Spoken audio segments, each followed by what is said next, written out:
Today I'm going to talk about the basics of paint pigments and how fluid artists can use this information. This will also include a tutorial on how to make permanent violet dark using this information. So why would you want to learn about pigment numbers? Well, you could save a ton of money on supplies, not buying a bunch of things you don't need. You can also recreate discontinued paints yourself, as I mentioned, like Golden's Permanent Violet Dark. So if you're interested in learning about how to make this rich, deep purple, stay tuned to the end when I show you how to do that using this pigment knowledge. So the basics of how to read paint labels. Sometimes you'll find they're on the front. Here we see PB-60. Sometimes they're listed on the sides, as on Amsterdam. And then sometimes you have to work harder, and sometimes you'll download a PDF from a website and it will have all of the colors. Here there's Amsterdam, but they're also available for Soho and other types of paints. The first part of the pigment formula is the pigment color. PB is pigment blue, PG is pigment green, pigment yellow, etc. The second part of the pigment formula is the pigment number. We already know it's a pigment green, but it's also number 7.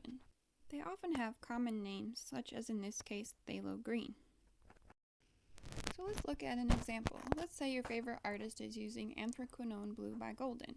Another artist is using Indanthrene Blue, and a third artist is using Indanthrone Blue. So should you go out and buy all 3 of these colors?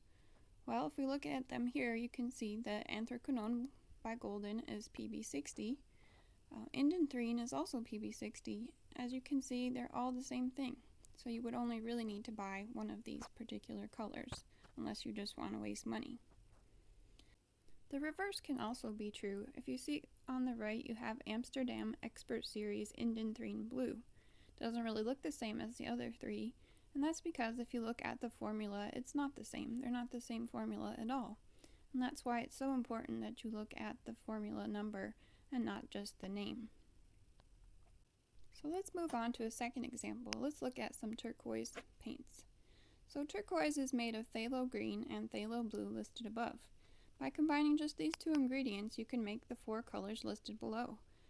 The popular Amsterdam greenish blue, phthalo turquoise, and the Liquitex turquoise deep, which was hard to find during the pandemic.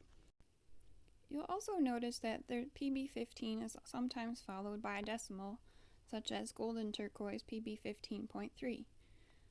The purpose of the decimal is beyond the basic information that we're covering today, but it doesn't really matter for our purposes. They're all phthalo blue and wouldn't matter.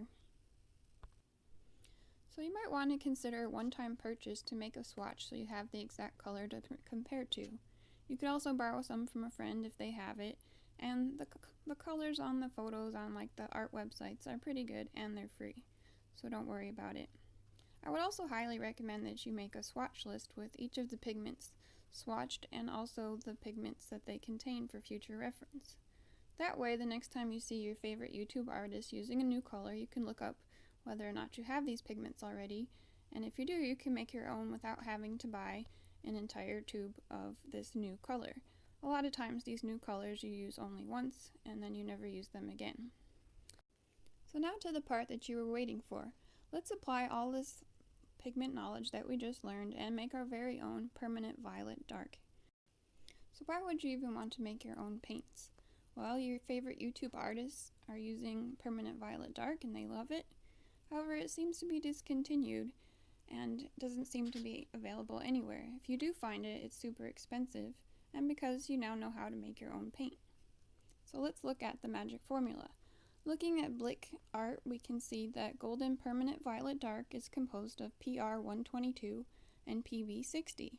These can be known as quinacridone magenta, rose madder at other companies, and as we saw, the Anthracnone blue or Indanthrene can be called by a different name. This is why it's so important that you use the pigment number and not the names as they vary.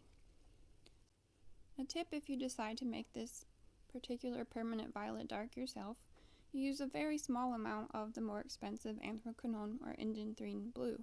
Just put a tiny little amount, and the majority of it is PR122. And that will save you a lot of hassle of having to dilute it out until you find the perfect shade of permanent violet dark. So for today, there's some basic introduction to get you started on how to read pigment formulas. Obviously, pigment formulas can be more complex than shown here today. And if you enjoy buying pre-mixed tubes to save yourself some time, then go for it. I am of course no expert on pigments, but hopefully you found some of this basic information helpful.